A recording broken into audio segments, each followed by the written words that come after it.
Prince William issues statement days after Andrew stripped of royal titles. The Prince of Wales will arrive in Brazil tomorrow to showcase his annual Earthshot Prize. Prince William has said he is excited to arrive in Brazil tomorrow morning to showcase his annual Earthshot Prize. Speaking as he departed London on a commercial flight, the heir to the throne said, "As I depart for Rio de Janeiro, I am excited for my first visit and to experience Brazil's vibrant culture, its extraordinary biodiversity, and above all, the warmth of its people." With the world's eyes turning to Brazil this week, there is no better place to celebrate bold climate leadership. Hosting the Earthshot Prize allows us to not only recognize those driving change, but to be inspired by them. When we work together with optimism and courage, a more sustainable future is within our reach. William will this week attempt to shift the focus away from his disgraced uncle and onto his annual environmental prize. William, 43, is spending 3 days in Rio de Janeiro for the 2025 Earthshot Prize Awards, an initiative he launched in 2020 to find solutions to major environmental issues such as climate change, ocean plastic pollution, and loss of wildlife habitat.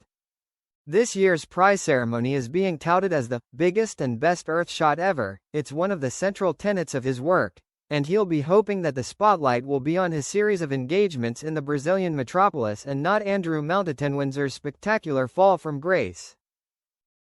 Last week, the king made the decision to strip his younger brother of his Prince and Duke of York titles over his links to convicted pedophile Jeffrey Epstein. He will also move out of his lavish mansion, Royal Lodge, and relocate to the king's private Sandringham estate.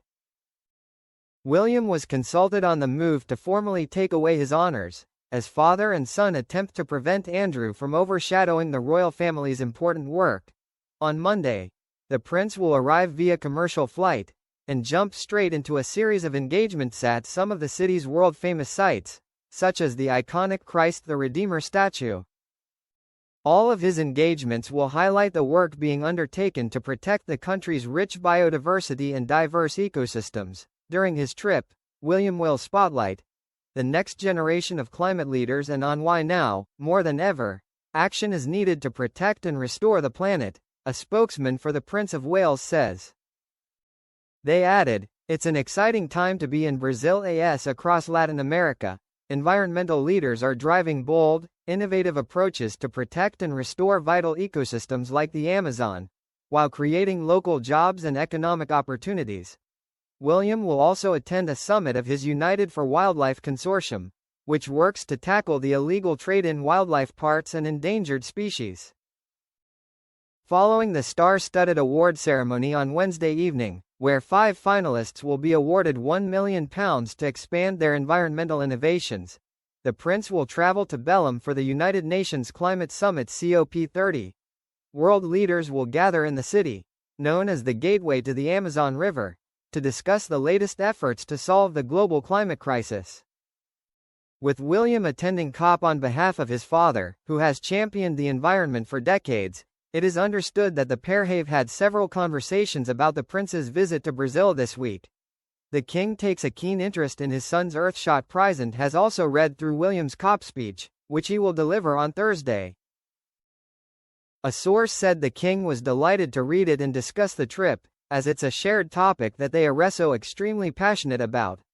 The CEO of the Earthshot Prize, Jason Nauf, says, "With its energy, its people and its iconic landscapes, it is the perfect place to celebrate amazing environmental innovation and host our biggest and best Earthshot ever." He said the finalists have raised over £380 million in funding from investment and philanthropy and protected and restored over 1 million hectares of land and sea, adding, "In just 5 years, the momentum we've built is nothing short of extraordinary."